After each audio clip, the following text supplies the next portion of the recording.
Hello and welcome back to the Fixing Football podcast with me, Martin Naylor. I'm here with Liam O'Meara and Luke Foley. Liam, I'm going to start with you. How are you, mate? Are you okay?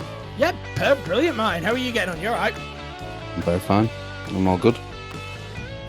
Luke, how are you? I'm alright, mate. I'd just like to wish you happy birthday for tomorrow. Thank you.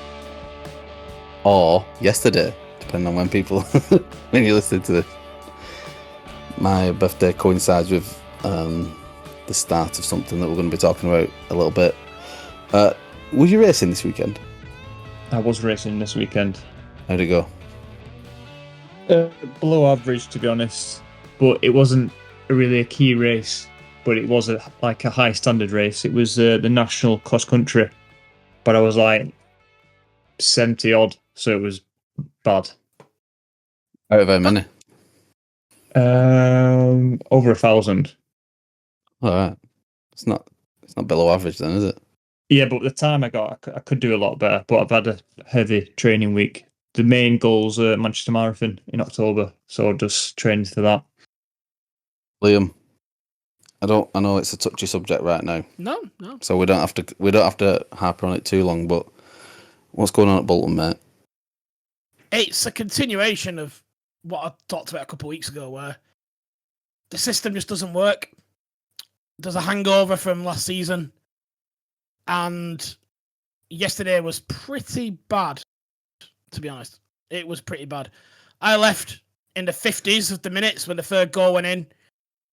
I know when we beat, so I wasn't hanging around. I had wardrobes to put up. So I got home to videos of the fourth goal, which I imagine a lot of people take pleasure in, and this idea of teams that aren't Manchester City or Arsenal, how dare they try and play football?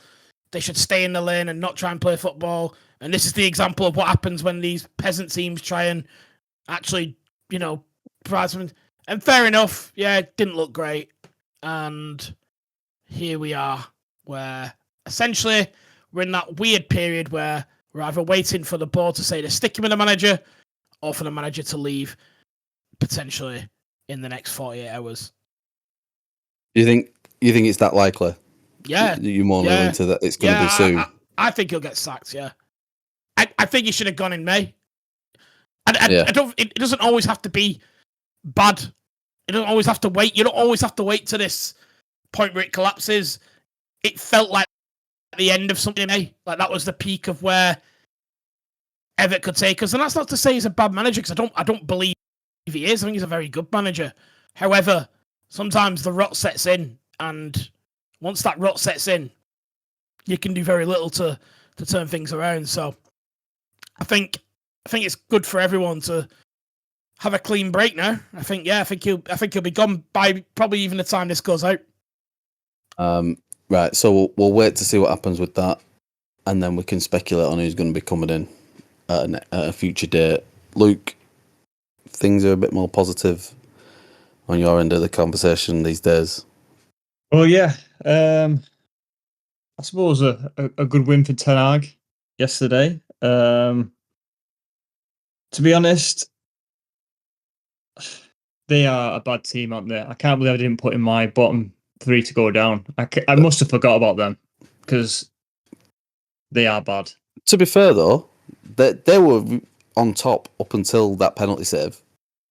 Yeah, they was, to be honest. And if that went in, that would have been a completely different game. But that just tells you what I've been speaking about Ten Hag's tactics. Have I just got to accept we're this team where we're going to accept pressure and we're just going to try and do a quick transition to get goals? Reactive. I think, yeah. It just shows the levels of how quickly you can get punished in the Premier League. This isn't like, it's got a few experienced deads in that team, but not really. It's very much Championship side, that Southampton team still, I think. They did play all right for a bit. Yeah, it was just defensive mistakes, and I think at this level, it does get punished. But again, I'm not seeing anything different from under pressure Ten Hag, to be honest. I think it's the same kind of system or how he wants to play. I'm just. We'll see. I think the next 8 games or so are very winnable games. I think there's only Spurs in there, which might come with a challenge, but that might mask. Go on, sorry, Liam. Look, no, it's just something you said, and I was going to leave it, but I can't. And I'm genuinely interested in your answer. Like, when you say the Ten Hag system, like, I don't know what that is, if I'm being completely honest with you. What do you think it is? Like, and you watch him more than I, and I do watch him quite a lot. But like, what do you think it honestly is? As in, what tactically, what they're trying to do? Yeah. Yeah, despite what you're actually seeing, do you have any idea of what they're trying to do? I'm assuming, well, and I've heard him say this multiple times, is he wants to obviously play out from the back, and then as soon as we get to a point where they see an opening, a quick transition to the forward players. But you know what's funny, and I was thinking about this the other day, is the greatest thing Pep has ever done is to convince the rest of the world to play like Barcelona 2019, because that team can do it, but the rest of us, the rest of the teams just are not that standard. And I think it's, well, from that clip you shot that you sent in the group the other day for Bolton, it just tells you like the impact he's had to convince teams to play like that. Why he's laughing, really, isn't he? He's just, well, here's when his option is he's got probably the best ball playing goalkeeper that we've ever seen, and one of the biggest freaks in world football as a number 9 that he can just, like, I saw in Haaland's goals this weekend, and he just lumped it long for one of them. The problem with United, like, when we play like that, when it gets to like a midfield, we've just not got that player to turn and put that quick through ball. He's playing a system for the wrong players. Funny that Allardyce was talking about that on a podcast this week, and he's saying how the people are obsessed with playing like that, this style of football, in being stuck to a brand of football rather than just picking a team and a set of tactics to win the game. And he's always been obviously labelled with that, the long ball team, but they actually weren't for a good spell of his time though. They just played in tactics to cancel out the opposition, and were quite successful with it. Yeah, but he also didn't really achieve anything near what he wanted to in his career, Sam Allardyce, because he didn't embrace change. He didn't embrace the direction of travel football was in, and he cared very little for his personal brand. He just thought that success would lead him to like big jobs, and he almost turned his nose up at this idea of branding himself in a certain way or carrying himself in a certain way. And he paid for that in his career because he's not really managed anywhere near the top level. No, he's got nowhere near a top club. The biggest job he had was Newcastle, and that went poorly. And I say that with love. Like I love Sam Allardyce. He did an amazing job at Bolton. But I must admit, I find his comments when he talks about other managers' different styles a little bit rich, because there's a reason he never got invited to a top club. Because you don't win anything playing that football that he plays. You may stay in the Premier League. You don't win anything. Like, has he ever had a brand of football, or is it just he's just dealt with the cards that he has at the time? And then you see, once he's been given time at somewhere like I don't know, what's the job he's had longest other than Bolton? Probably West Ham. West Ham, maybe. Isn't that he brought them up, didn't he? Yeah, he brought them up. He brought them up. And you see, they were, I don't want to say playing good football. They were just playing with a style to win. And you only have so much money, and there's only certain types of players out there you can get and stuff at the time. So I don't know. But then again, can you give someone? You can't bring in someone like Allardyce and just say, right, no matter what, you've got 10 years at this job, because it's just never going to happen, is it?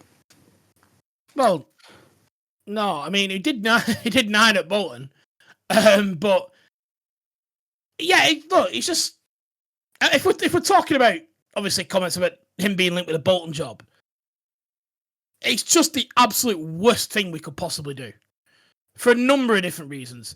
The guy has been out of the game for quite a while now in terms of a sustained managerial job. A bit too long. Actually, when I was listening to him, he sounded, I don't want to say dinosaur because I think that's a bit disrespectful, but he sounded like the game had passed him by a little bit. He doesn't know players. He doesn't know players. But I've listened to a lot of Allardyce recently because you can't turn around for him at the moment, and he doesn't know the names of players. He doesn't. So I don't understand how he's going to get us out of League One when he won't have a fucking clue what's going on. Like if I asked him to name 5, if I was in the street now and asked him to name 5 Bolton players who apparently watches every week, I'd be shocked if he could. So that's the first thing. Number 2 is we turn into a circus because all the internet weirdos are becoming out. Oh, we're getting the bang back together. Where's Ricardo? And I just don't want that for us. Like we're a serious club. Like we're not Wrexham. Like we've got some dignity. So I don't want that for us. Yeah, I think Scott put it well in the group. He said the idea of Allardyce is a lot better than the reality of Allardyce at the moment. Yeah, of course it is. Of course it is. And nostalgia never ends well. No. Very, very rarely does the manager or a player going back end well for anyone. So, yeah, I couldn't be more against it. The idea makes me sick. I'd absolutely hate it, to be honest. Right, look, back to United for a minute. Ten Hag, so pretty reactive, but you're quite positive about things going forward at the moment. Yeah, I think, like I said, the run of games is quite easy, or winnable games. So, again, I've made it very clear I want Ten Hag to leave, but I think this run of games might just give him another little boost to say, oh, things are going all right, we're playing the right way, we're getting results. And Josh went down to the game yesterday. I asked him what the crowds are they still backing Ten Hag, and he says the away fans are still backing him. So I'm yeah. I think there's a mixture of people, United fans, who are either Ten Hag in or Ten Hag out. But I've been in from out. I think United fans are weird with this, Luke. I think United fans, there's 2 sides to it. I think they want to appear like they always back the club. I feel like they have this holier than thou sort of idea that they're always behind them. But I think if you literally went down to the concourse having a beer and talked to any of them, they'd all want him out. But then they pretend that they don't. And I feel like United have always done this, and it's why they hold on to managers much longer than they should do. Because I think the match-going United fan has this weird sort of idea that they're above calling for a manager's head or they're above booing the team. And I've never really got it. And I think it comes down to this idea that they had it great for so long that they're not allowed to think that it's bad. And you hear a lot of fans saying that. Oh, well, we had it great, so I'm not going to start thinking because now we're not winning everything. But, like, you're allowed to think that Ten Hag's not quite up to the United job. You're allowed to think that he's not made one thing better the whole time he's been there, and that the place stinks of failure, and that 8th is apparently acceptable for Man United now. But apparently you're not if you're a United fan. That's what it looks like from the outside, anyway. Yeah, but I understand. Yeah, and I back what you were saying then, but it's this whole we've won the FA. Well, he's won 2 trophies, and that's all he's hanging on. But at the end of the day, you're right. 8th is not good enough. We're nowhere near any of the top teams. We're not playing any decent football. Southampton nearly played us off the park. Yeah, exactly. And it's fair enough. He did win the FA Cup, and I suppose no one could take that off him, but he was a midgie's dick away from losing that semi-final against Coventry, by the way. Yeah. Yeah. And, we all saw that game. You can't pretend that game didn't happen. It was the smallest of margins that that goal was offside on. But yeah, I suppose he did win it, so well done, Eric. But we'll see. I had a point then, and it's completely gone. So let's talk about the North London derby, Liam. Oh, great. Yay, Arsenal. I was recording this Sunday night, so well, fresh. I'll ask you a question first, Martin, if I may. What did you think of Arsenal's performance in the North London derby? It was, honestly, it was exactly how I expected it to go. I think we negated the midfield because of the lack of Rice and Odegaard. When you lose Odegaard out of this team, you miss probably the best presser of a ball in the league. Like the amount of running he gets through to put us on the front foot and try and cut out anything. Like we were talking about playing it out from the back. He's created it. He covers so much ground. So I think we sort of let that go by. Havertz did well, I thought, and Trossard up there. But them two combined probably didn't do what Odegaard does on a regular basis in terms of pressing. So it seemed that we let that go and we relied on how solid we are at the back. And Tottenham, uncharacteristically, had a lot of possession. But they're the top possession side in the league. Yeah. And so I said uncharacteristically. Oh no! And what did I mean? I meant character. I meant characteristically. Whatever the positive is of that, I'm trying to be complimentary. Okay. But they had a lot of the possession, which I expected. But I think they're pretty toothless. Our defense is just solid as well. So when them two things come together, I was never worried about them scoring. So yeah, I'm happy. I thought it was a good performance. For Havertz was great. Timber was great. It's probably his best performance for us so far. And Gabriel and Saliba were doing the things that they do. So yeah, I'm very happy. Were you not worried about the goal? Sorry? Were you not worried about the goal, mine? Because it looked to me, and I don't know why anything was made it, but I suppose it's because Gary Neville had his Arsenal shirt on. Very weird commentary on that game. But it looked like a two-handed push to me on Romero. And I feel like nothing was said about it. Because it was almost like, yeah, well, Spurs are shit at set pieces, so they deserve it. But it looked like he pushed him with two hands to me. And I felt like I was just sat there on my own, like, why is no one saying anything? I think in slow-mo it looks worse than what it was. I don't think there was any great force in it. He clearly does put his hands on his back, but it's not. I don't think it was in the push category. It was just open and a good run. And I think it was Ben White who went with his runner, blocked off Vicario as well, but he looks so shaky on set pieces, Vicario. I mean, I really rate him as a goalkeeper. I think he's quite good. But something just happened with him at set pieces and he seems to have lost the plot. But yeah, a few disappointing ones for Spurs. I thought Son was pretty ineffective. Maddison didn't really get hold of the game like I thought he might do. I thought that's where if anyone was going to cause us problems, it would have been him. But no, it was. I'm very happy with that performance. We've got a tough set of games now with Spurs away. Then we go to Atalanta on Thursday. Thursday, by the way, for a Champions League game is weird. But Atalanta on Thursday and then the Etihad a week today, a week on Sunday. So. Oh, and it's a Thursday Champions League game. Yeah, because of the way they've set it up. So the Europa League doesn't start till the week after. The 22nd or something like that. And the Champions League this week is spread out Tuesday, Wednesday, Thursday. Because of the amount of fixtures. And that's going to be throughout the season, they're going to do Tuesday, Wednesday, Thursday? I assume, at least for this initial period, the first bit when there's going to be the majority of games. And the Europa League has more teams as well, so I suspect it'll be like alternate weeks rather than Tuesday, Wednesday for the Champions League and then Thursday for Europa and the Conference League. So yeah, you start your European campaign next week. Yeah. But yeah, Tuesday, Wednesday, Thursday games. It's going to be weird. Spend all this time trying to get away from playing on Thursdays and then you get in the back in the Champions League and they put you on a Thursday. So when's your City game? Sunday, What time? 4:30, Oh, live on Sky. that It's is going to be a big game. one. That I think.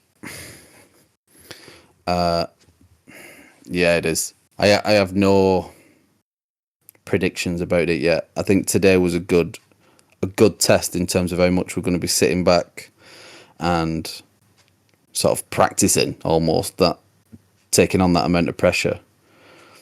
And I say pressure with Spurs, it was always, like I said before, a little bit toothless. I didn't really see anything coming of any of their attacks. And maybe that's just how confident I am in our defence at the moment. Has Haaland ever scored against you? Oh yeah, Has it? yeah, there's plenty. I think he's got a few. He's What just was thinking last- about your fantasy team now. I'm just thinking that. Well, that's who you're gonna have to handle in East, because on the moment he's on fire. He's unplayable. He's so good. There's a clip doing the rounds on Twitter about why City signed Haaland, and it was like Aguero, Sterling, Silva, a few of them just in the box, tippy-tapping around. You see it and just go route one to Haaland, and every time he touches the ball, it's going in the net. The guy's an absolute machine. He's scary to Luke, deal with at the moment. I just want to check, Luke. Are you suggesting that Arsenal need to keep an eye on Haaland? So we might need to put some comms out about that. Yes, Liam, I am. Yeah. Joking aside, though, I think if you keep Haaland quiet, you win. Yeah, I think our defence is going to have a lot to do with it, rather than us going forward. Our back four is going to be a big part of whether we come out of this game with anything or not. I don't think you can out attack them. I don't think you're ever going to get a 4-3 against City, because they're so good at both ends of the pitch and they dominate the ball all the time. I loved it when Brentford scored the other day. You think City are good defensively? They're plenty good enough, yeah. I'm not going to say that they're the best in the world defensively, but they don't concede many. Would you say yours is better? Would you say your defense is better than theirs? Yeah. I would agree, to be honest. It's just solid. The availability of that back four at the moment is so key. And we've strengthened it. We've got good backups, but yeah, it's so important for us that them four are fit on them five. If you include Raya, I think he's been fantastic so far this season as well. Well, we've only conceded like 3 goals away from home all year. And we haven't lost. I think with City though, I don't know if Liam said this. I think if you do go at them, they do give you chances. Like the game this week at Brentford. Yeah. Like the chances are there if you just don't, if you go at them and not accept the inevitable of the Haaland 3 goals. But that's it. I think they've had a historic vulnerability to direct running. So players literally running at them with the ball. Yeah. If you get past that initial tactical foul, which is what's going on, because Pep knows this as well. If you get past that initial tactical foul and you can get a clear direct run at them, that centre back pairing, whichever one it is, goes to pieces, and it constantly happens. And the teams that have had success of them are the ones that have been able to get that direct running in. So it's just picking the ball up, getting past Rodri essentially, and running at the centre back. That is the vulnerability of City. I agree. My only caveat to that is I think you're so concerned with how good they are going forward, is that you spend so much time in your own half on the back foot, and you've got to be great on the counter. I'm glad Sterling got some minutes today, and hopefully he'll play again in midweek. And then, because I think Martinelli's been a bit off form. He played all right today, Martinelli. He did good work going back and forth, but I think he should have scored. And I want to see Sterling given a good run of game. And it might be a good opportunity for him going back to City. And he scored against them for Chelsea last year, so I'm hoping he can do the same. It sounds really childish, mine, but you've got to believe you'll beat them. That's what will come. This comes down to the reason Liverpool get so many points off them is Liverpool just don't fear them. They don't. They were happy to go toe to toe with them and lose, but they don't fear them. Like Liverpool could play them home away, even now where arguably Liverpool aren't as good as they were, but they can. Liverpool will not fear them, and that's the mentality you need to get in. I agree. I mean, me personally, I'm very confident that Arsenal can beat City, but it's whether the players show it on the pitch. I was buzzing when Brentford scored, and then they could have scored about 3 Brentford. Yeah, but then you just knew it was too early, didn't it? I think Martinelli needs a good game. Yeah, is Kyle Walker back or not? I don't think he is. I don't think he is, and I think the injuries come at a good time for them. That they probably want to move past Kyle Walker at this point. Yeah, but for you men now playing him, I would turn Martinelli. Run it. Is it Oscar Bob? Who's the left right back now? Rico Lewis has been playing. Rico Lewis, yeah. Just run at him. Yeah, I totally agree. I don't want to say I'm confident. I think Arsenal can beat them, but you never know how it's going to turn out on the day, and you know that it's probably City's biggest match of the season as well now. Like it was Liverpool a couple of years ago. This is City's biggest one as well, and it's ours. We've got to overcome this one. Yeah. If we come up with a draw, I'm happy and we move on. A win is dreamland at the moment. So, we'll move past it. Are there any more big talking points from the weekend? Is there anything that we need to discuss? Everton's problems get worse. I think that's the big takeaway, isn't it? Yeah. Yeah. I was laughing when I saw they'd gone 2-0 up. I was already sort of laughing, knowing what was coming for them. That was a stunning goal, though, that John Duran one. He's some player. Do they keep with Sean Dyche now? Because I know we've talked about these dinosaurs of the game, but does he come into it a bit now? Yeah, he's the arguably the most Allardyce-esque manager left in the league. I've got a feeling that's going to change quickly. I think, well, David Moyes is available, isn't he? And that seems to be something that potentially could happen. I think. Do you think so? Do you think that is realistic? Or are we going into we literally just spoke about this with Allardyce and Bolton, and you're thinking about the same for Everton? Yeah, but I think you've got someone who's. I mean, David Moyes is. I mean, he's a European trophy winner very recently. Yeah, so. Exactly. It's not like he's been doing podcasts for the last 2 years. I think it's I take your point about him going back, but I think it's a slightly different situation. That's a manager who turned a West Ham team that was essentially on the verge of being relegated into not European Cup winners, but a European trophy winner. Now, would he go in now with the mess that it's in? Is the question. But could it happen? Yeah, it could definitely happen. Yeah, it's whether they're going to back him though. Cause I feel like there was issues with them backing Dyche in the summer as well. So I don't know. Is anything going to happen? A lot of Everton fans are predicting that that new stadium is going to be debuted in the Championship, and I don't know. Is it 2 matches in a row that they have been 2-0 down, or was the one in between? Am I missing one? No, what is it? 2 Premier League games in a row would have been 2 goals to the good and proceeded to lose 3-2. Poor Steve. I mean, it's like a social experiment, that club. That he must be hanging on by a thread, this lad. The thing is, they always stay up, don't they? But I just can't see it now. I just can't see it. Surely not, but you never know with them. You never know. You never know. Right. But I suppose the other big news is the other Scousers losing. The other Scousers, famously known. The Red Scousers.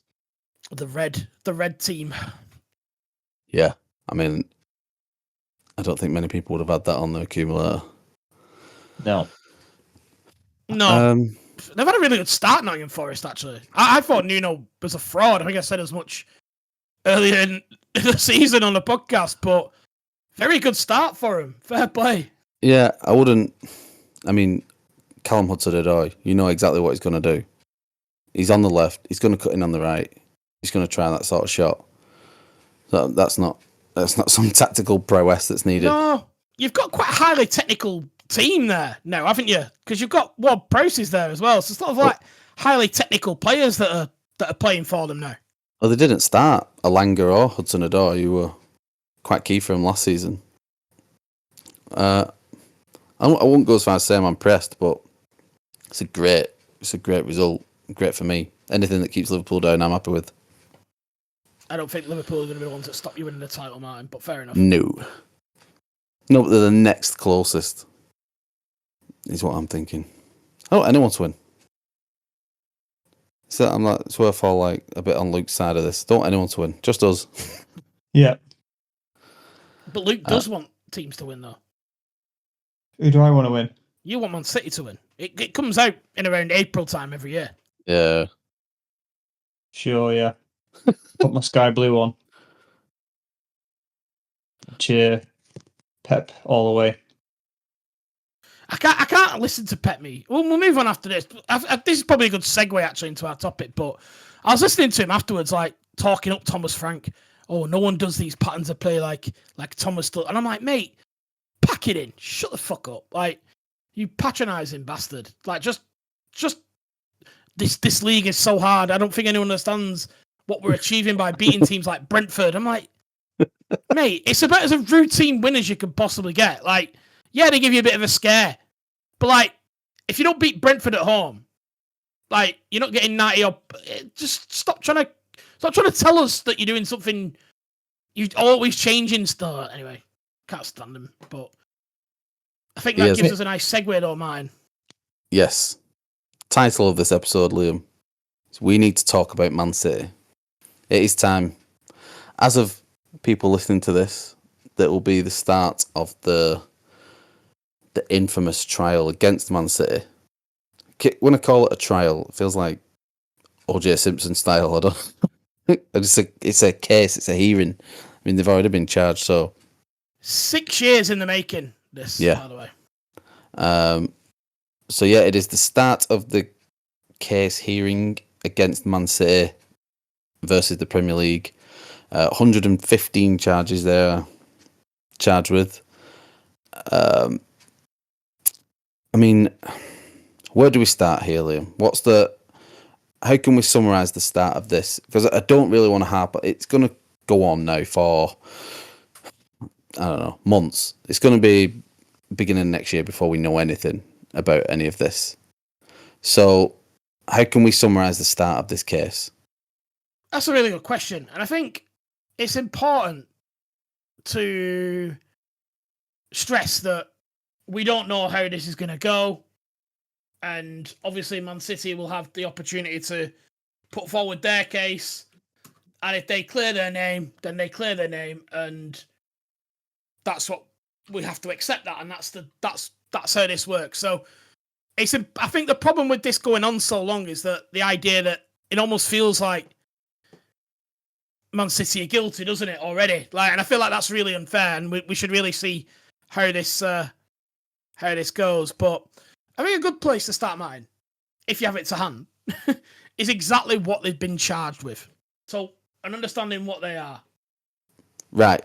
Well, you said it was 6 years ago. What does that make it? 2018. When is it? Der Spiegel, the German newspaper, they come out with the leaks, the leaked emails, the FFP breaches, and I think, I don't know if there was more than 115 or less, but then it got rounded to that it was coming from the Premier League, and this was all about to come out. The leaking of documents, but it's split up into, so there's a few sort of each different category, isn't there? Yeah, so it all circles around 5 different charges done multiple times. Yes. So you've got 54 counts of failing to provide accurate financial information in the period from 2009 to 2018, and the seasons therein. So 54 accounts of that. 14 accounts of failing to provide accurate details for player and manager payments.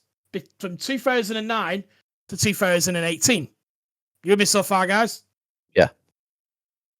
5 charges of failure to comply with UEFA rules, including financial fair play, 2013 to 2018. So that's an interesting one, given that theoretically they've already faced UEFA on this evidence, I believe. Yeah. And 7 breaching Premier League PSR rules from 2015 to 2018. And lastly, and this one's quite an interesting one as well, is 35 counts of failure to cooperate with a Premier League investigation from December 2018 when the investigation started to when the charges were brought, which was February 2023. Right. So I've heard a few. Well, it seems like all of a sudden there's now a lot of football financial experts out there, and they've summarised it in a way that says that the payments that I think allude to Mancini, the payments made to him, are suspected to be arguably the most serious in this case. And then the ones, the failure to comply, I don't know if they can argue with that, because surely that's you either give someone some information or you don't.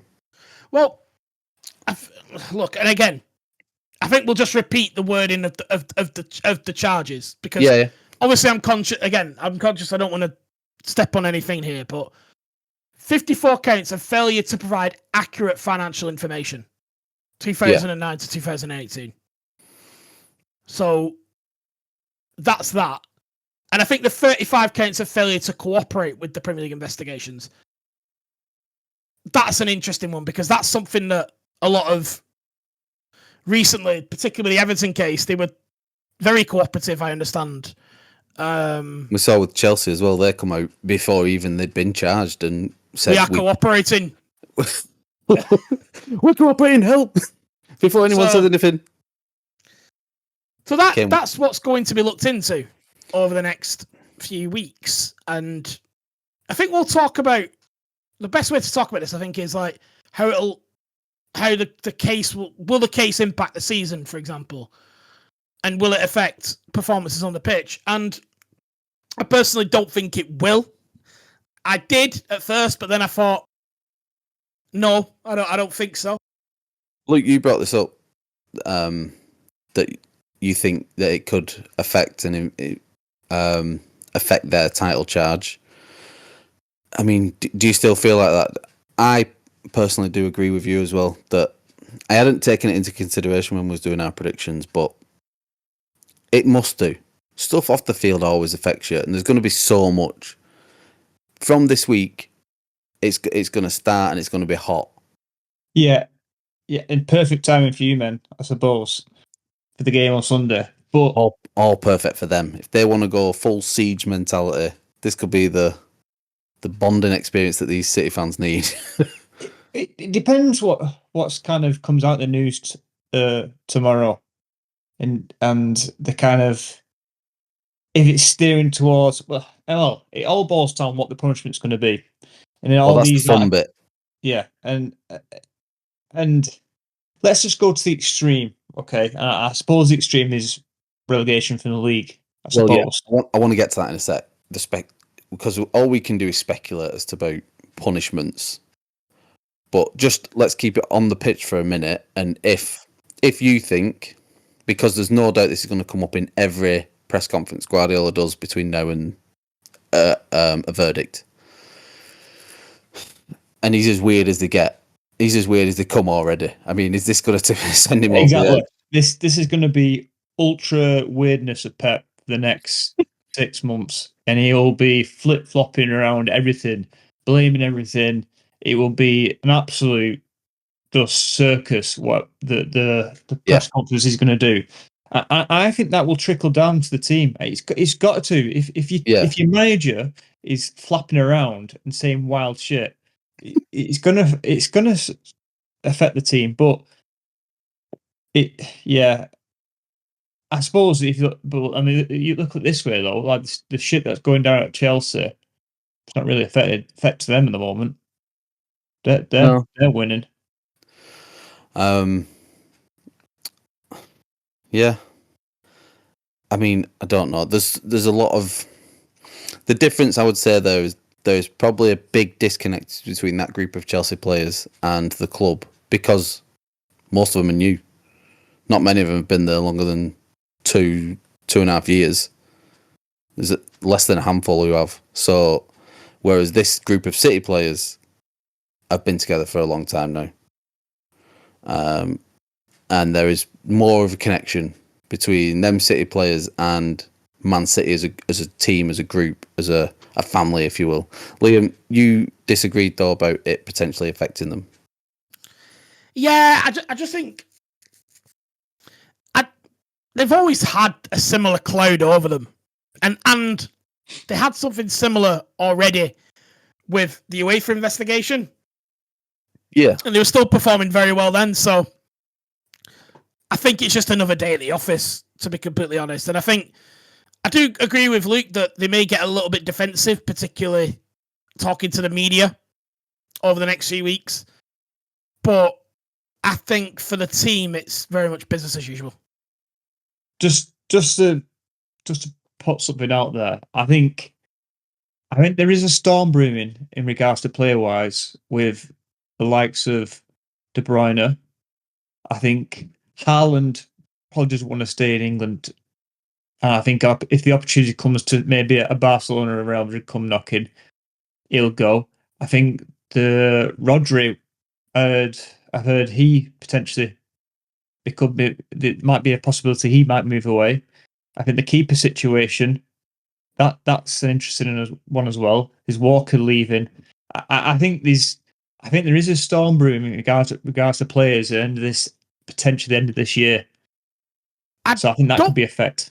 I'm not sure whether that's linked with the case or anything like that. I think the Pep era is coming to its natural end anyway, to be completely honest. And I think De Bruyne, I believe, and I've done absolutely no basis of decision, but I think De Bruyne wanted to leave this summer.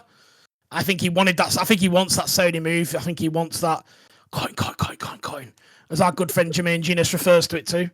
So I think that was De Bruyne's wish, and I think Pep's asked him for one more year. Walker's wanted to leave for 18 months, trying to run away from his problems as fast as he can, I think. So Walker's been trying to go away for a while. In terms of Rodri, yeah, very, very much linked with Real Madrid, according to our good friend Duncan Castles, isn't he? They've made him number one priority. And one thing I've learned from listening to Duncan over the years with that kind of thing is that he does see those chances 1 or 2 years out before they generally happen. So I would take that very, very seriously if he believes that.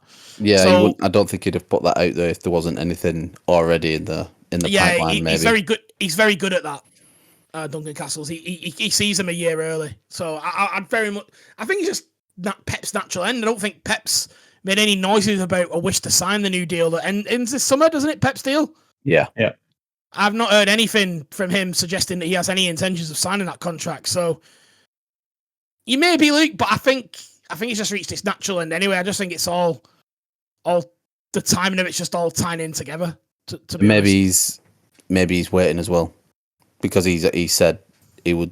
I mean, I don't know. He sort of backtracked a little bit on this statement, but he did say if they were found guilty, he would be off, because in theory that means he would have been lied to. No, you've got to take it at face value, but I think that's sort of what he was alluding to, that he's been assured that everything is above board, and we've got to assume that I don't want to live in a society where you're guilty until proven innocent.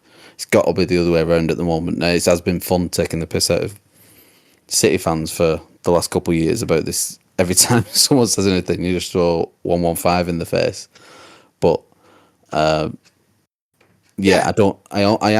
almost don't want it to be true. Look, Man City will be okay no matter what, and I that's why early in the week in our chat I was very surprised at Arsenal's position over Arteta's contract. But I think as soon as there were sort of rumblings in the media about that, they've quickly sorted that out. It looks like they didn't want that to become a talking point, I don't think.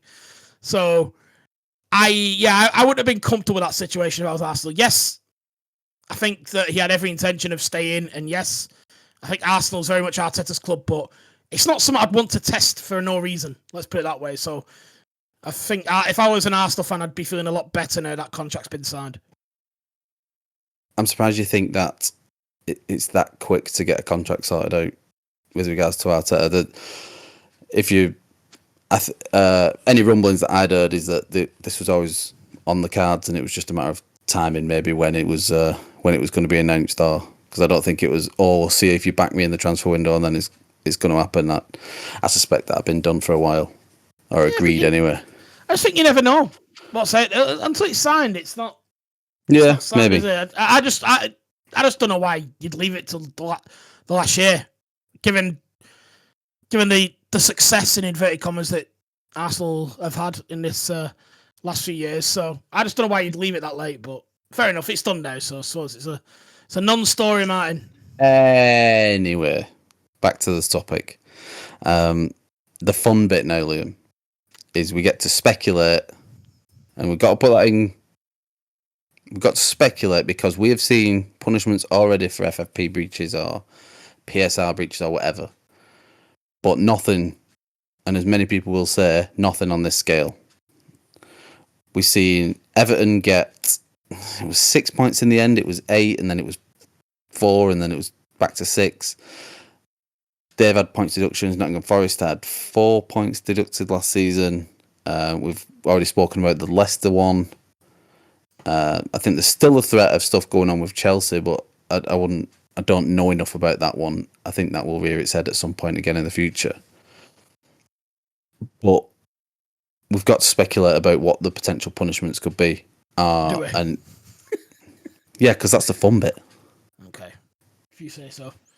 The truth is, it can be anything here because there's a sliding scale of what can happen. Like, it's not just going to be, it might not be 115 or nothing. Like, yeah. So the truth knows, but I mean, a lot of people have talked about relegation. That's an interesting one because they've only breached the Premier League's rules. They've not breached the EFL rules. So that's determined on the EFL accepted them almost. I don't know. That's just a weird dynamic, I think. They're not one organisation. It's not just one league. These are completely separate competitions. So I don't know. I can only think it's to do with points and money. Would be they're the Premier League sanctions. Yeah, I agree. I suspect it will be that them two things alone. Whether it's enough points to relegate them. Well, I mean that's another question, isn't it? Yeah, they're the things that but we just don't know. It's unprecedented, isn't it? This sort of thing. I mean, it felt like the last few years, all this PSR, all this FFP talk for the last year that we've been talking about with other clubs. This has always been the elephant in the room, hasn't it? So, fuck knows is my honest answer. Like, it could be anything. It could be nothing. It's just, I don't know. But I'm looking forward to watching it all unfold. But like the toxicity that's going to be on social media over the next few months is going to be an absolute sight to behold. So yeah, I'm looking forward to that. Every little bit of information that comes out is going to be scrutinised like mad. Luke, what are your predictions about it? I mean, there's no way we can predict what's going to go on in the case, but in terms of having some fun and speculating what could happen. I've got a feeling it's going to be only a 30-point deduction. So say they are found guilty and proven the Premier League charges are proven, and there's 115 charges against them proven. You think they would cap it at something like 30? Yeah, plus a significant financial penalty.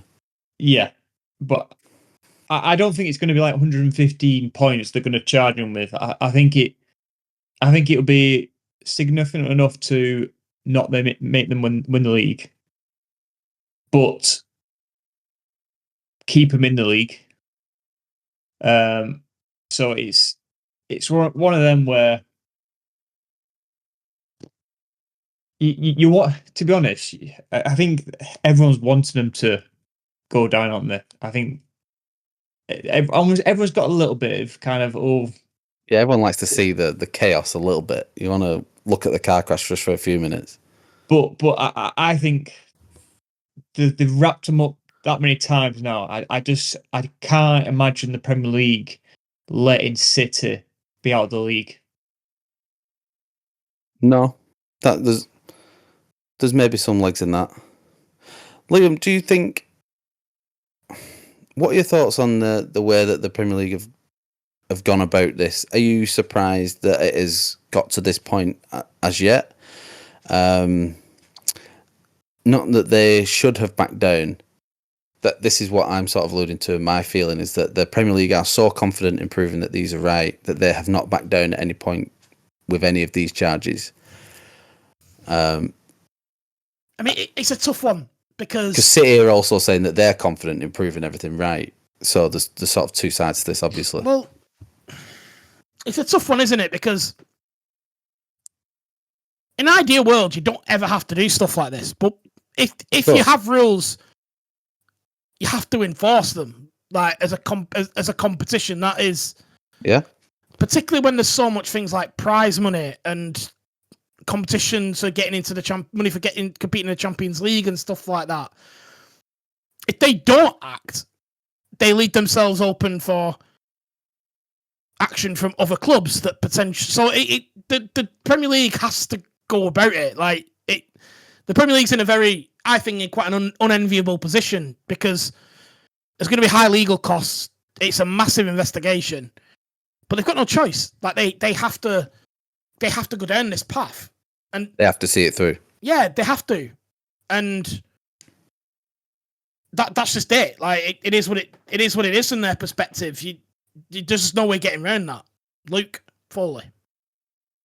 Yeah, I've got two questions, and first one is for this historians of this group. So, did this not happen to Juve? Did they not get relegated? Yeah. And that was for match fixing. Yeah. So a different thing, is it? Yeah, and Serie A and Serie B are the same company. Or did they go to C? Did they go to Serie C or did they just go to Serie B? I can't remember. I can't remember. I watched a documentary on the Italian match fixing scandal fairly recently, actually. Yeah. Fairly recently. It's quite interesting. I think there's one on Netflix about it. They did get relegated, Luke. Yeah, you're right. But again, it was also for different things. And like Liam said, the Premier League is its own entity. Even though we are in this football mode. It's still cheating, no matter what. Yeah. It's financial cheating. It's a different competition with different rules, and it's a different offence. So it's not a precedent that they have to follow or anything like that. Well, and you had another question though. The second one is, if they do get charged, do you not think City will go down swinging and start bringing every other team up? So all the Chelsea stuff, all the stuff that we've got away with, do you not think they'll just go, all right, okay, then the Pandora's box is open and just accusations are going to go everywhere and it's just going to steamroll? Well, I don't think City are anyone's friends in this. I mean, Pep's already been out and said that this week, like you were saying about when he was being weird with Thomas Frank. He was saying that, yeah, all the other clubs want us to get these charges and want us to be everything to be proven. Everyone is against City. That was what he was basically saying. So it wouldn't surprise me if stuff started getting leaked from other people. Maybe, I don't know how true that would be from Pep, that he does feel that everyone wants City to get punished because, like, you might be right. There might be a Pandora's box of criminal activity going on in the background that no one knows about. So allegedly, yeah. This is our speculation thing. So everything we're saying here is speculation. And all Liam's shaking his head, and he's audibly shaking his head. So this is our total theory, make believe world where we're living in a world where in mid-February and Man City have been charged with 115 things, and this is where we're in the punishment basically. I want to ask you both what you think of a potential case after this. So in this make-believe world that we're in, where Man City are guilty of everything, do all the other clubs in the Premier League and some now not in the Premier League have legs to stand on in terms of loss of earnings potentially of what from Man City winning leagues and European Cups and stuff based on the back of these charges. And it's going to get sticky. It's going to get sticky. Not for me. But I don't think that. I think no. I don't think clubs can come in and say, "Well, we are all money then," or trophies. That's just a nonsense. At the end of the day, that City team did win that. I know it's financial. Well, that's 180 very quickly there, Luke, in the last two statements. What I would say is, whenever there's money, things get sticky. The trophies, I think, trophies are trophies, but when it comes to actual money, that's a very different thing. I mean, United will be one of the clubs affected, especially in that period of finishing second, that may be entitled to a Premier League. I mean, would you want to be awarded another one? Would you want Liverpool to be awarded a couple? No. I wouldn't, personally, I wouldn't want one if it was over the last 2 years. I wouldn't want one of them trophies back because you don't get that time back. It's not like you can go out celebrate. No, all right, well, let's get the open top buzz ready. Yeah. But so, saying that trophy wise, Martin, I'm just going to say that though. Say it does happen this season and they do get charged, right? Yeah. For instance, they get charged 10 points. And then because that 10 points would have only took 3 last season. Yeah, I mean, you in the league this year, would that not be a bittersweet to think, okay, City have gone top, but because of the 10 points, we've won it?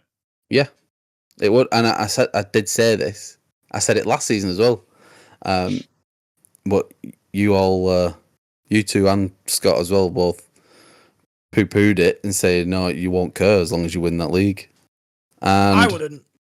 Part of me, no, but there is going to be a league table with an asterisk on it somewhere. No, but it's nothing to do with us. I'd have the asterisk on my shirt if it was me. I'd own that asterisk. That's the best way to win on like a technicality.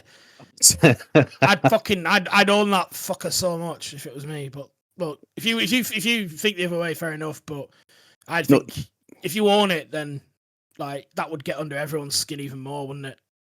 Yeah, but I don't want to win the league by getting under people's skin. I want to win it. Yeah, but I'd replace Wenger's head on the Wenger statue with an asterisk.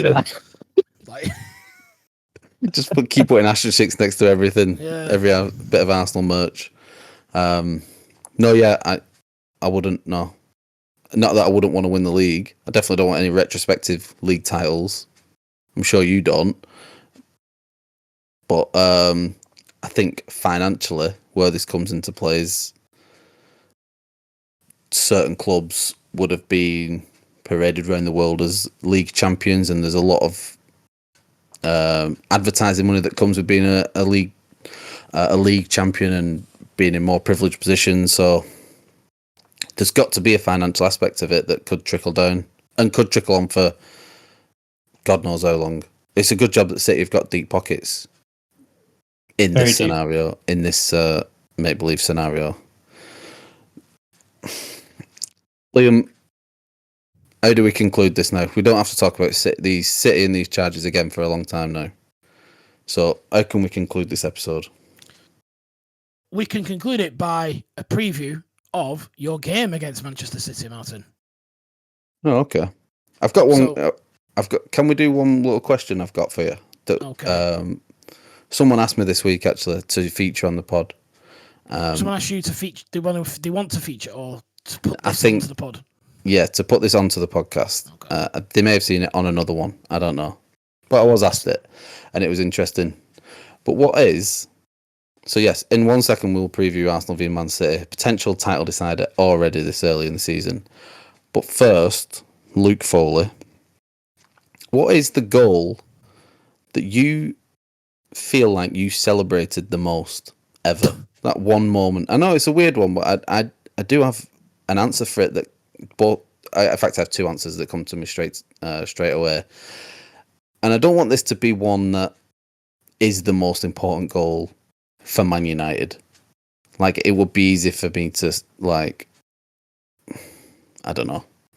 It's dead easy for a City fan to say, like, the Aguero goal. That was special. That's a ridiculous one. But have you got one that sticks in your mind of a goal that you celebrated the most for whatever reason, whatever time. I've got 3 actually. One. 2 actually in Old Trafford. One was in a pub in Manchester. So the one pub in Manchester one was the Van Persie one against City, where Nasri ducked. He went in. Yeah, I was. Oh, right, okay. I was Is in a that pub for that one in Manchester. I was at the Fellowship in Fallowfield when that went in. So was I. What? Were you together at this point? Do you two not remember this early No, part of I don't your... think we were. I was at the back of the pub. I was right where the B screen is. The Fellowship No, near the Sainsbury's. Yeah. There's Yeah, not I was many in there. fellowships. I mean. Okay. How weird's that? That is weird. Second one. It's like half and half, City and United in there, wasn't it? Yeah. I was Liam in was the sat in the City- middle. I was in the City half. Yeah. Fucking Second hell. one. Sorry, Second go one on. is another one where Liam was present at Old Trafford, which was against Villa, where Liam was getting chucked around by some absolute All the top reds. mag- All the top reds. Liam, did you celebrate this goal a little bit? No. Liam just getting launched. Yeah. He couldn't not. It was a good game, that. It was a good game. Talk about the Makeda goal. Yeah, the Makeda Yeah. goal, yeah. Okay. And then Middle of the Stretford end. I got to see that moment. And then the third one was the Owen goal. And I ended up 2 rolls down for the same situation Liam was in. I was just being launched everywhere. I wasn't at this against one, to be City? fair. Yeah. Oh, that one. Oh, that's a good one to have. Yeah, that's a good one. That will stick in your mind. Liam, have you got any that stick out to you? Funnily enough, not the Makeda one, even though I was lucky enough to be there.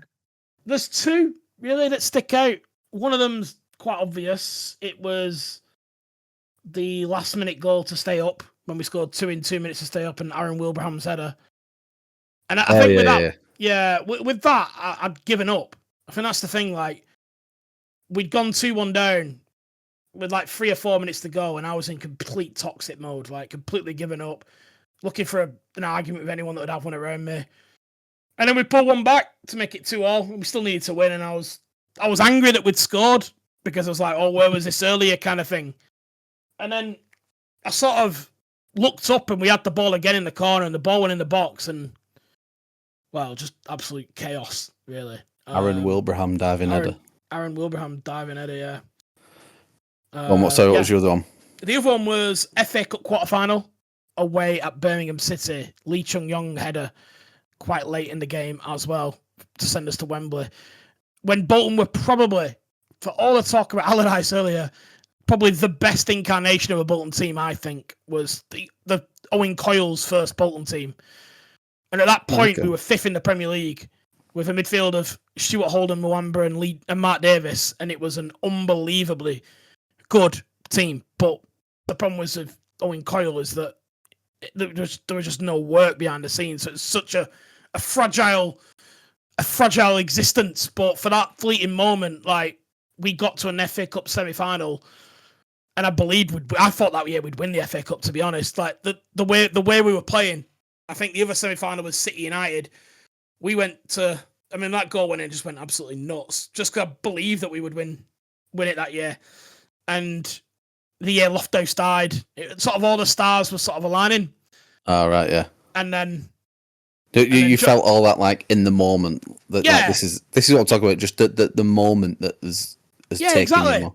And then 2 weeks later, Johnny Evans snaps Stuart Holden, and What happened to him, Johnny Evans? And look at us now. That was pretty much the moment. So that was like the pinnacle before the whole world then descended into nothing. So, and obviously we all know what happened in that semi-final. I'm not going to dwell too much on that, but yeah, it was both the high and the crippling decade of lows that followed after it. Both my 2 ended in a loss. The first one that came to my mind was Sol Campbell in the Champions League final. I just feel like I hadn't celebrated a goal like that ever before. I think I was there with you with that. Was that Did we watch that at Abbott's house? We did, yeah. Yeah. See, I'm very present in all these. I don't. And then the next one after that was Luke Shaw against Italy for England. Yeah, my voice had gone. Straight after that, it was like 2 minutes in, and I feel like my voice went for the rest of the match, and then we all know what happened. But yeah, just for them 2 little moments, it's on top of the world. I think I went more nuts for the Kieran Trippier free kick than I did the. Yeah. Than I did Really? You feel like you're more celebrated than yeah, that because moment. the Luke Shaw one was horrifically early, and by that point, I've been burnt by this scoring too early. It was a good do that, wasn't it, as well? The Rivington one. Yeah. With the big screen. Yeah, it was nice. Like Horwich at its best, apart from obviously the massive grass fire that was next door. But apart from that, it was great. Pre-COVID, there was a life before that. Right. Anyway, I thought it was a good little question. I wanted to ask you both. Let's do a super quick preview of Man City v Arsenal next weekend. So by the time we're next recording, Arsenal are going to be well clear of the league, and we'll have wrapped up a good 2-0 victory at the Etihad. I don't know. We'll have Declan Rice back, so that's a bonus. Although I thought Jorginho and Partey did okay today, I don't think we can stick with that against City. Ooh, I think we will get. I'd be reluctant to not play Jorginho. You know, There might be a world where we play Jorginho and Rice for that one, rather than Partey. But Partey's been good. Would you not think about playing Rice as the more advanced one? Yeah. If you've got Play all Jorginho three in there, then yeah. Play all three of them. Yeah. Yeah. It's not a terrible shout at the moment. Because I didn't think I agree with you. I don't think the Havertz and Trossard thing worked. Not to the fault of either of them. I just think when you've got 2 people not in their main positions, Yeah. it didn't really work. Plus, Trossard's face does me head in. Just want to fucking give him a slap. You have a weird dislike for certain players. Yeah, it's the stroppy, sulky faces. Him and Zinchenko have these little like faces like you've just smacked the kid and like looking at you afterwards like you're the worst human in the world. Like they both have that face. You have a sulky face, you know. No, I don't think I do. This is fact. Are you suggesting that I have a face that you want to hit? No, I don't want to hit people who they might be sad on the inside.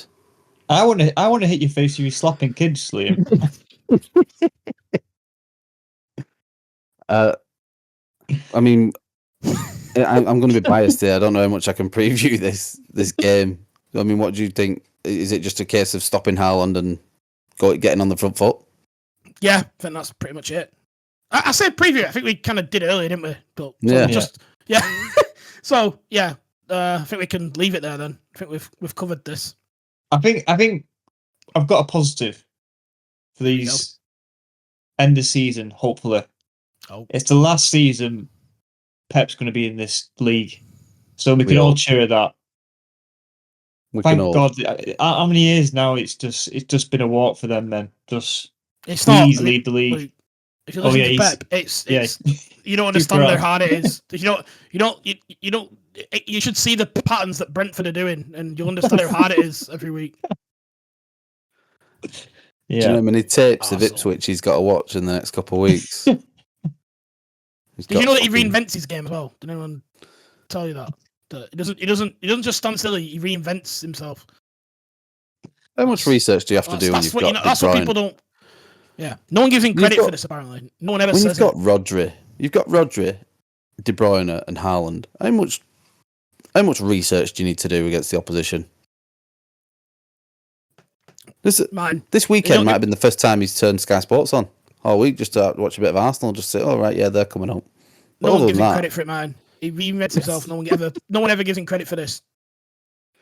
Honestly, every day some difference as that. What I've noticed about Man City, and I don't think anyone's ever said this before, is that they actually reinvent themselves. You know, Pep doesn't stay like every fucking week. Like, yes, shut the fuck up. Yeah, when you're around a long time, you might need some new players every once in a while. Right. We can look forward to the press conferences as well in the next couple of months of Pep, avoiding these questions. Christmas, he's going to be like grey by the time. I mean, can you get super bald? I don't know. Just have a clear a clear film on the top of his skull. Yeah, it's gonna get weird. Right. So I guess all we can do is look forward, guys, to the trial. I hope they televise it a bit like the OJ one, because we missed out on that. They won't be doing that. Right. Thank you, everyone, for listening. We really appreciate it. Thank you, everyone, for getting involved online. Please send in any questions, because that one was fun. So if anyone else got any others that you think might be worth answering for everyone, please do get in touch. You can find all that information at www.fixingfootballpodcast.com. And make sure you like, share, and subscribe, and rate it as well, because that does us really good on the algorithms and stuff. Yeah. So thank you very much. Please make sure it's on honest rating. Try and give us 5, please. Also, just give us 5 stars, even if you didn't like it, just to sarcastically give us 5 stars. Thank you, everyone, for listening. We'll catch you on the next one. Say bye, boys. Ta-ra.